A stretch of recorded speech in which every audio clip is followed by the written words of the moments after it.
The valley was finally quiet. Dojos had stopped fighting. Students were no longer enemies.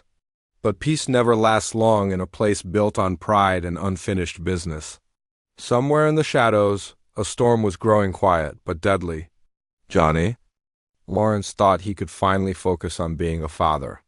Daniel LaRusso believed the past had been buried, and Miguel, far from home, tried to forget the pain and betrayal. But none of them knew they were being watched. And the final fight was already in motion. The story picks up months after the big tournament in Season 6. Cobra Kai was supposed to be finished. Terry Silver had been arrested. Kreese had disappeared after escaping from prison.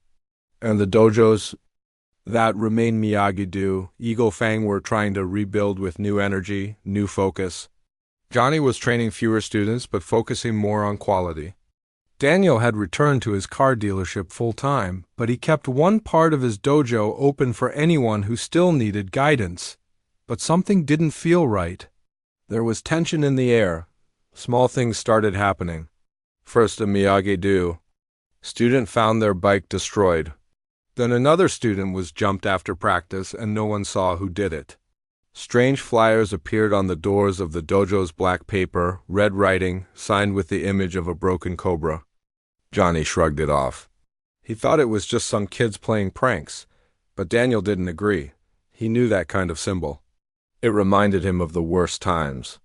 It reminded him of someone they all tried to forget. Meanwhile, Miguel was far away. He had gone to another city to join a new fighting program, one that promised more opportunities. But the place wasn't what he expected. The training was harsh. The teachers didn't care about honor, only strength. And the fights were more brutal than anything he had seen in the valley. One night, after a painful loss, Miguel sat alone. In the locker room, his phone buzzed. It was a message from Robbie. "Come back. We need you. Something's happening here." At the same time, Robbie was facing his own fears. He had stayed behind to help the younger kids train and grow. But when one of his students came to class with a black eye and wouldn't say who hit him, Robbie started to worry. He remembered the days when Cobra Kai taught fear and violence. And now it felt like someone was trying to bring that back. But the worst sign came when Chosen, still in Japan, sent a private message to Daniel. He had heard rumors about a dojo one that was moving through cities quietly, building power. The name of the dojo was unknown, but people whispered about a man who taught there. A man who once trained with Kreese. A man who believed Cobra Kai was too soft. The pieces were falling into place, but none of them could see the full picture yet. Johnny was distracted, busy helping Carmen with their baby. Daniel was trying to balance family and legacy. Miguel was in pain, unsure if he had lost his way. Robbie was strong, but still haunted by his mistakes. And in the darkness, a new enemy was preparing to strike. This time, they wouldn't come with banners or open challenges. They would come like ghosts, silent, fast, and ruthless. The valley had seen many fights, but this one would be different. This one would not be about trophies or honor. It would be a fight for the soul of every student who believed in karate. And the only way to win was to come together again. Darkness didn't fall with thunder this time. It slipped in slowly, like a sickness. Weeks passed in the valley, and something just felt off. The dojo floors were quiet, but the eyes watching from the shadows were not. A new danger was crawling through the cracks, and nobody could name it. But everyone could feel it. Johnny Lawrence stood outside Eagle Fang's stripped-down dojo, looking at the cracks in the old walls. He had less students now. Not because they lost faith, but because their parents were afraid. The attacks hadn't stopped. A window smashed here. A car keyed there. A warning message burned into the grass outside the LaRusso house. Strength dies with mercy. The words didn't just threaten. They declared war, but war from who?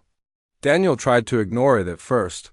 He told Amanda it was probably an angry ex-student, just someone acting out. But deep inside he knew better. There was too much silence.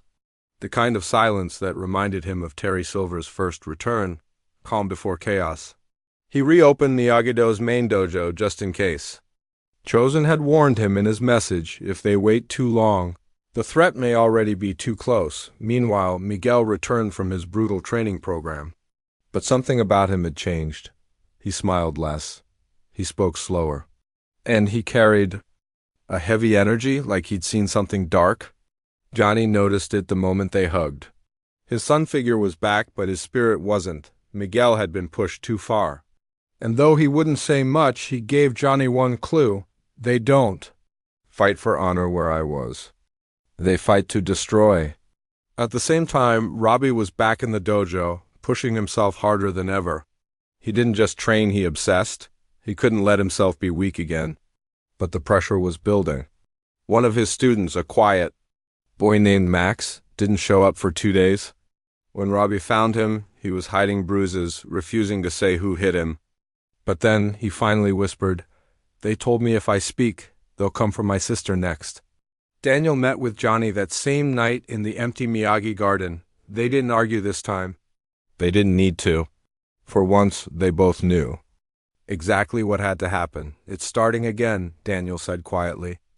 Johnny nodded. "Yeah, but this time, we finish it." Across town, a stranger walked through an alley, face hidden, watching another dojo from afar. In his hand was an old Cobra Kai, patch-torn, burnt but not forgotten. On the back was a name no one had heard in years. A name Kreese once refused to say aloud. A name that chilled even Silver when whispered. That name would return soon, and when it did, the valley would never be the same. Asterisk, he was once just a name buried deep in Cobra Kai's old training records. A shadow in the background. A fighter even Kreese couldn't control. His name was Victor Tanaka. Decades ago, he trained under the original Cobra Kai banner, but his vision was too brutal, too twisted even for them. Kreese exiled him after a match where Tanaka nearly ended a boy's life in the ring. That exile didn't break him. It turned him into something else. Something darker. He went underground. He started his own way. No rules, no mercy, no balance, and now he was back.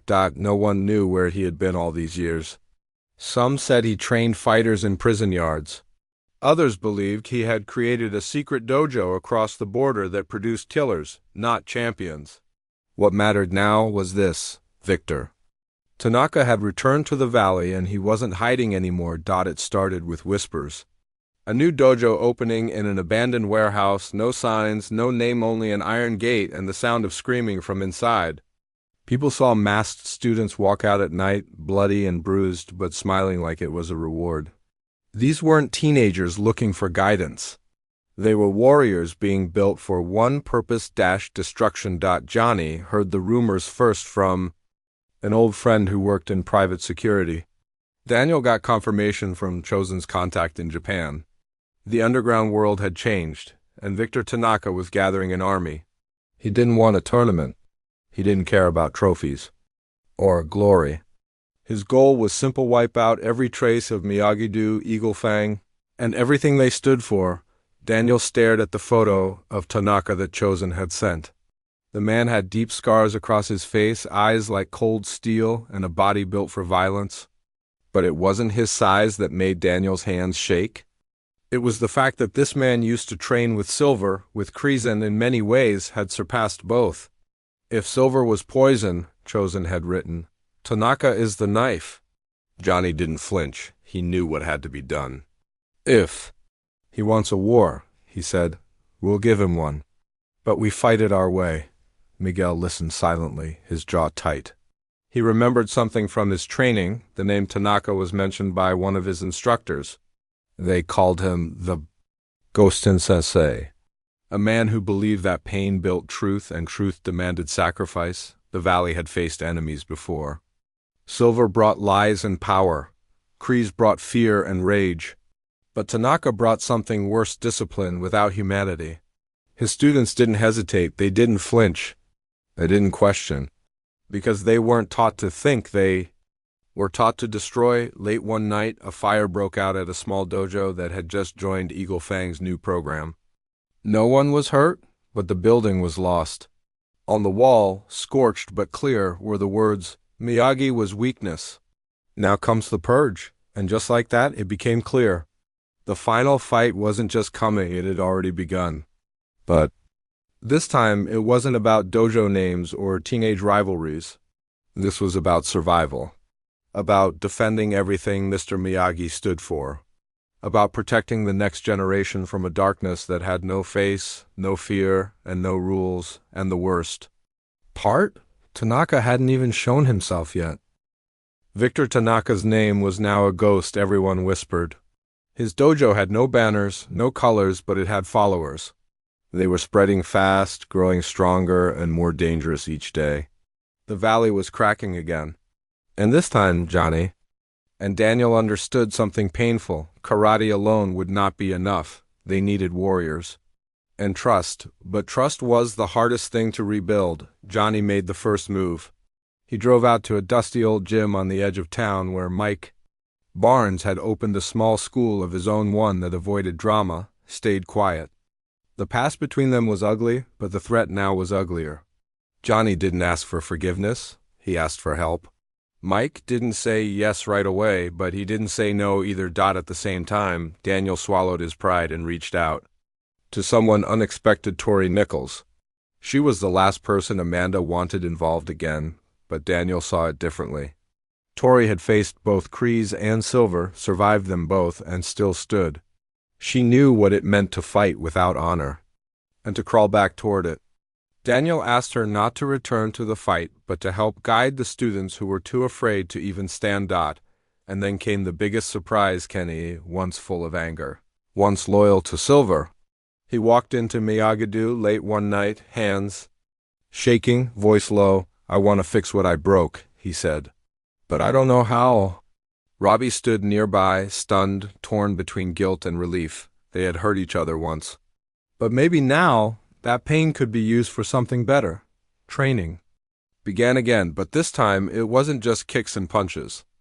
It was about preparing for war. Chosen arrived from Japan with new kata ones even Daniel had never seen. They trained in silence, with focus, no games. Johnny pushed his students beyond their limits, but with purpose, not anger. Miguel trained harder than ever, but a shadow lingered in his eyes, something he saw during his time away, something he hadn't spoken about yet. Every alliance came with cracks. Robbie and Miguel worked together, but old tensions still bubbled beneath the surface. Tori and Sam trained side by side, but the silence between them was heavy. Barnes pushed too hard. Johnny yelled too much. Daniel overthought everything. But they all knew the truth. They didn't have time to get it perfect. They just had to get strong. Then came the betrayal, late one night. During training, a masked figure entered the dojo grounds unnoticed. They weren't there to fight. They were there to record. The next morning, a video spread across the valley. It showed Miyagi-Do's training patterns, Eagle Fang's weak spots, even Chosen's hidden forms. Someone had leaked it, someone inside. Panic set in. Trust collapsed. Daniel accused Barnes. Johnny blamed Tori, Robbie thought it was Kenny, and Miguel, silent, simply walked away. Because he had seen something like this before, something much worse. In the underground program he trained with, betrayal wasn't a shock. It was expected. And now he feared what was coming next, because Victor Tanaka wasn't just waiting anymore. He was watching. And now he knew everything.